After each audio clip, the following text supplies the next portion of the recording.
Can Saquon Barkley run down Josh Allen in the MVP race? And do quarterbacks need to do a better job of protecting themselves? Hey, everyone, welcome to NFL This Week. Rob Wong, joined as always by Paul Chapman. And Paul, the NFL MVP conversation has historically been about the quarterbacks with a few other positions sprinkled in here or there. So it is interesting that Eagles running back Saquon Barkley currently has the second best odds to win NFL MVP behind Buffalo's Josh Allen, who is a pretty big favorite at this point. That'll happen when you can throw, catch, and run in a TD in a single game. But when it comes to Barkley, is there anything you think he can do to overtake Allen in these final 5 weeks? Well, so much of the conversation, I mean, it's sort of like when you see a coach of the year, right? Coach of the year is not often given to the coach who does the best job. It's the coach who sees the biggest jump. And to see the Eagles, I mean, look, they were in the Super Bowl 2 years ago. Last year, very disappointing, started well, but then absolutely collapsed. Have lost some key pieces along the way, let's face it. And Saquon Barkley has revitalized that conversation. They've won 9 in a row. They've taken on all comers. I do think it's refreshing, and where he will have a real chance at being the first non-QB MVP since Adrian Peterson in 2012. I think it's the fact that he's revitalized that position.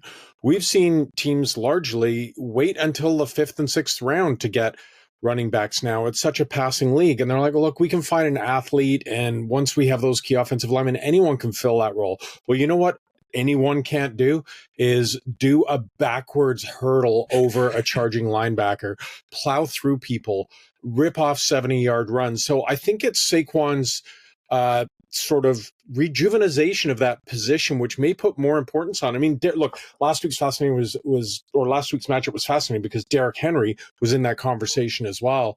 I also think it's not necessarily a down year for quarterbacks, but if you look, Joe Burrow, I've seen this argument. Joe Burrow would be the front runner for MVP if the Bengals weren't 4-8. His numbers are through the roof. Lamar Jackson's numbers are pretty good, but the Ravens are struggling. So a lot of times the record has to go with a performance in order to be in the MVP conversation. So the other thing that would, when you pit Josh Allen against him, and Josh Allen is a guy who can do everything, are they just going to pull him back a little bit the last few weeks? They've already clinched the division with 5 games to go. Of course, they're looking for home seeding. But, I wonder how much they're going to sort of protect Josh Allen a little bit. Don't want him to run. Don't want him throwing touchdown passes to himself either once we get closer to the stretch. I'll add one caveat too.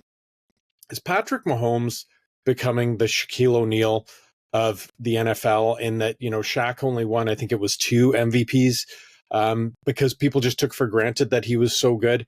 If you look at the Chiefs have only lost 1 game, and yeah, they're winning close ones against bad teams still, but they've only lost 1 game, and they've really got very little besides Mahomes and Kelsey. So it's just funny that Mahomes I know he's won the MVP multiple times, but he just doesn't get the run, even though he seemingly does this every year. Yeah, it's definitely the same conversation like you have in baseball with Mike Trout when he was in his prime. It's you could give this guy the MVP pretty much every year, but when your team is not always winning, that can be a challenge. Meanwhile, one of the bigger talking points coming out of the week was Houston linebacker Azeez Al-Shaair's late hit on Jacksonville's Trevor Lawrence. Now, the slide rule was implemented to protect quarterbacks from these types of hits, Paul, but we're still seeing them from time to time. Maybe there's no perfect solution because you do want defensive players to be in a spot where they don't just let quarterbacks run wild. But what is the happy medium for something like this? I think the happy medium is quarterbacks have to take this a little more seriously to protect themselves.